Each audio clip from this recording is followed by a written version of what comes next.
मित्र नमस्कार. आपल्या यूट्यूब चॅनलमध्ये आपल्या सर्वांचं मनपूर्वक स्वागत.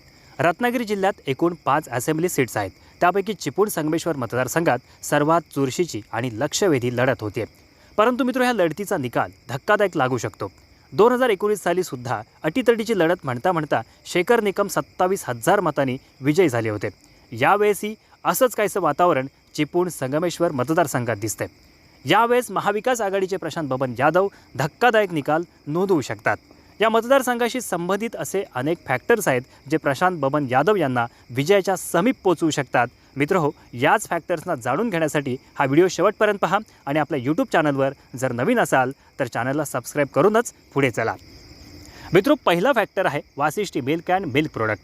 कोकणात एखादा दूध आणि दुग्धजन्य पदार्थांचा ब्रँड उभा राहण्याची गरज होती. इथलं मुंबईत होणारं मायग्रेशन थांबवायचं असेल तर शेतीपूरक उद्योगांना चालना मिळण्याची सुद्धा गरज होती.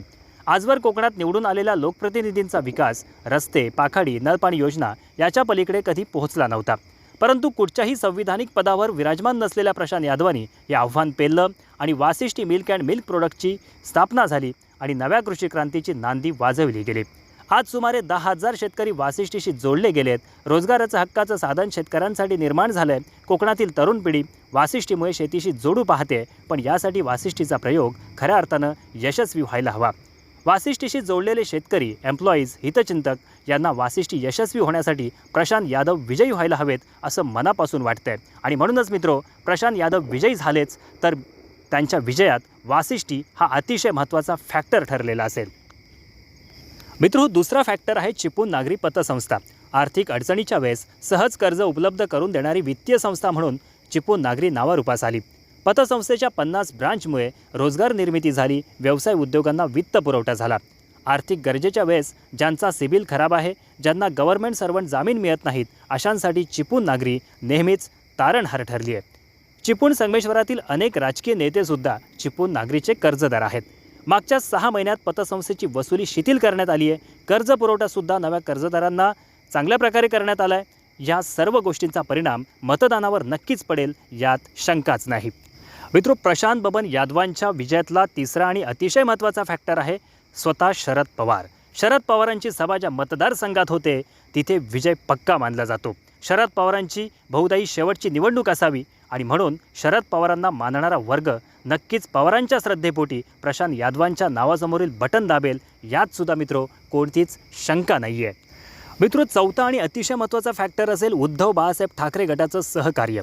हा मतदारसंघ बाळासाहेबांच्या विचारांनी नेहमीच प्रेरित राहिला आहे. बाळासाहेबांची सासरवाडीसुद्धा याच मतदारसंघात येते. उद्धव बाळासाहेब ठाकरे गटाच्या हजारो समर्थकांनी प्रशांत यादव यांना जाहीर पाठिंबा दर्शवला आहे. त्यामुळे प्रशांत यादवांच्या विजयात शिवसैनिकांचं तोलामोलाचं योगदान राहणार आहे. मित्रो, पाचवा फॅक्टर असेल मुस्लिम बांधवांचं मतदान किंवा इतर काही कम्युनिटीज आहेत ज्या नेहमी अँटी BJP मतदान करणं पसंत करतात. या सगळ्या अँटी BJPचं मतदान हे नेहमीच BJPच्या सहयोगी पक्षांच्या सुद्धा विरोधात राहतं आणि त्यामुळेच नारायण राणे यांनासुद्धा या चिपळूण संगमेश्वर मतदारसंघामध्ये 19,000 पिछाडीवर राहावं लागलं होतं. यावेळेस मुस्लिम बांधवांची काही मतं शेखर सरांना नक्की मिळतील, परंतु बहुसंख्य मतं प्रशांत यादवांकडेच वळतील असा अंदाज आहे. मुस्लिम समाजाचे नेते लियाकत शाह यांनी शेखर सरांना मतदान म्हणजेच भाजपला मतदान असं जाहीर वक्तव्यसुद्धा मध्यंतरी केलं होतं. मित्रो, हे 5 निर्णायक फॅक्टर वगळता विजयी होण्यासाठी साम दाम दंडभेद अशी सर्व ताकद प्रशांत यादवांनी पणास लावली आहे आणि त्यामुळे इथे प्रशांत यादवांचा जर विजय झालाच तर तो विजय निसटता नसेल.